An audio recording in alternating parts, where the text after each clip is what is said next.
মোৰ চেনেললৈ স্বাগতম জনাইছোঁ। তো আজি পুৰা দিনটো বেছি ভাল নহয়, কাৰণ পুৰা ৰাতিপুৱাৰ পৰা পুৰা বৰষুণ পৰি আছে টিভিক টেপাককৈ।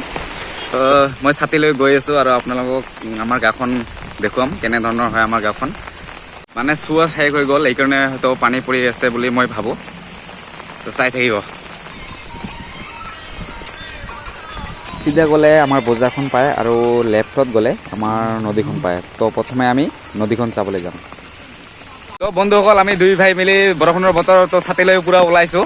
তো আমি নদীৰ পানী কেনেকুৱা হৈছে চাই আহোঁ, কাৰণ বানপানী হ'ব পাৰেতো। তো বহুত বানপানী হ'লে বহুত সমস্যাৰ সন্মুখীন হ'ব লগা হয়। তো আগতে দেখিবলৈ যাওঁ, তো চাই থাকিব।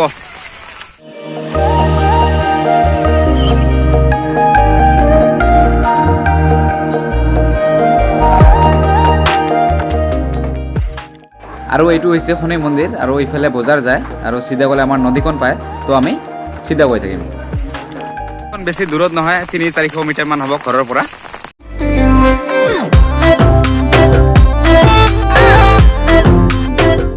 আমাৰ যিটো মানে নদী যোৱা ৰাস্তা হয়, তো সেইটো বেছি ভাল নহয়। তো এনেকৈ যাই আছোঁ আৰু।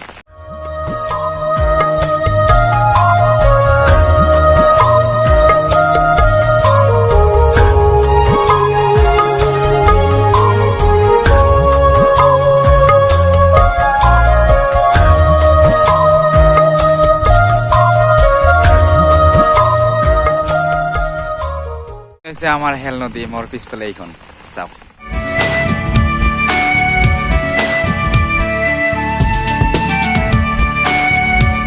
বহুত বানপানী হ'ব চাগে এইবাৰ। তো আগৰবাৰ হৈছে, তো আগৰবাৰতকৈ বেছি হ'ব নেকি এনেকৈ। এই নদীখনৰ নাম হৈছে হেল নদী। তো আমাৰ ঘৰৰ কাষতে, বেছি দূৰ নহয়, প্ৰায় আমাৰ ঘৰৰ পৰা 400 মিটাৰমান দূৰত এই নদীখন। তো আমি সৰুকালত বহুত ইয়াত গা ধুবলৈ আহিছোঁ। তো বহুত ভাল লাগিছিল গা ধুওঁতে। তো সেইবিলাক কথা মনত পৰে, বহুত ভাল লাগে আৰু। কিন্তু বানপানীৰ সমস্যা এইটো বেয়া। তো বানপানী হ'লে বহুত দুখ লাগে, বহুত মানুহৰ ঘৰত পানী সোমায়।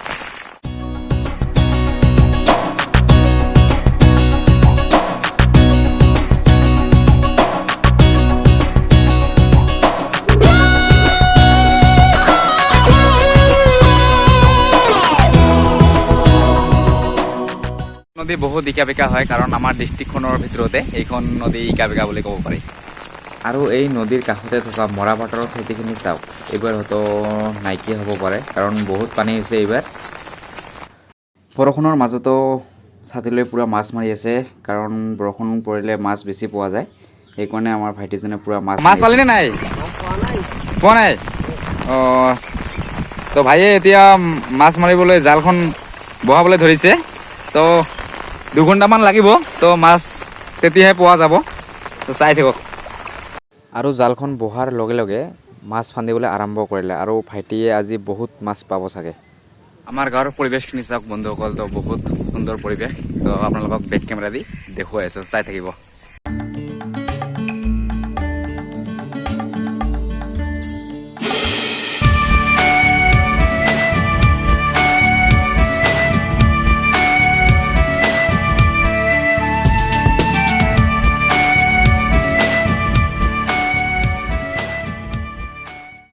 আৰু মই এতিয়া আহি পালোঁ আমাৰ গাঁৱৰ লাষ্টত এটা মন্দিৰ আছে। তো এই মন্দিৰটো হৈছে কালী মন্দিৰ। তো সেইটো দেখি পাইছে, মোৰ পিছফালে আছে এই মন্দিৰটো। তো আৰু মই অকলে হোৱা নাই, মোৰ লগত আছে মোৰ সৰু সৰু ভাই আছে। তো এওঁৰ নাম হৈছে অনিৰুদ্ধ ৰায়, আৰু এওঁৰ নাম কৌশিক ৰায় আৰু নিতুল ৰায়। তো আমি 4জনে মন্দিৰটো চাবলৈ আহিছোঁ। তো আপোনালোকৰ আগত শ্বেয়াৰ কৰিম।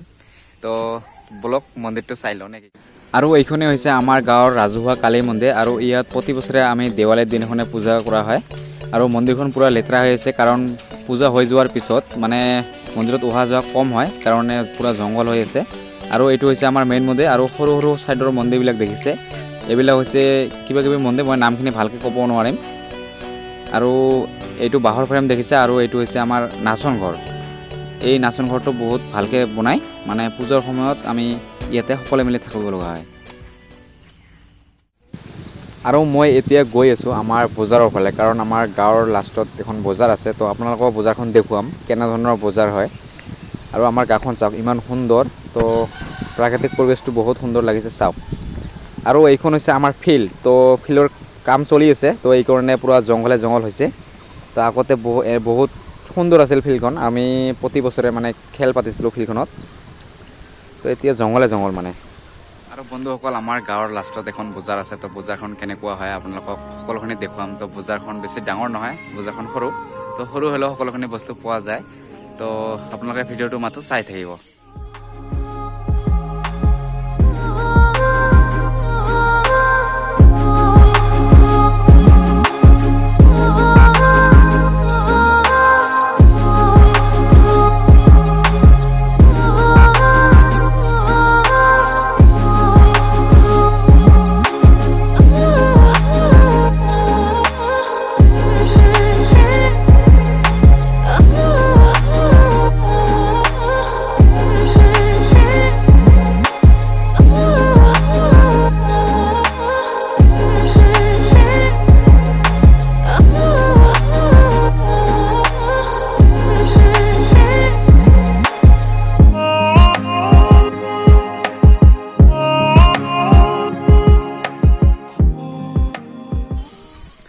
Hey guys, আপোনালোকে ভিডিঅ'টো চাই কেনে পালে যদি ভিডিঅ'টো চাই ভাল লাগিল তেনেহ'লে লাইক কৰিব শ্বেয়াৰ কৰিব আৰু সাবস্ক্ৰাইব কৰিব তো নেক্সট এটা ভিডিঅ' লৈ আপোনাৰ মাজত আহি আছো আজিলৈ বাই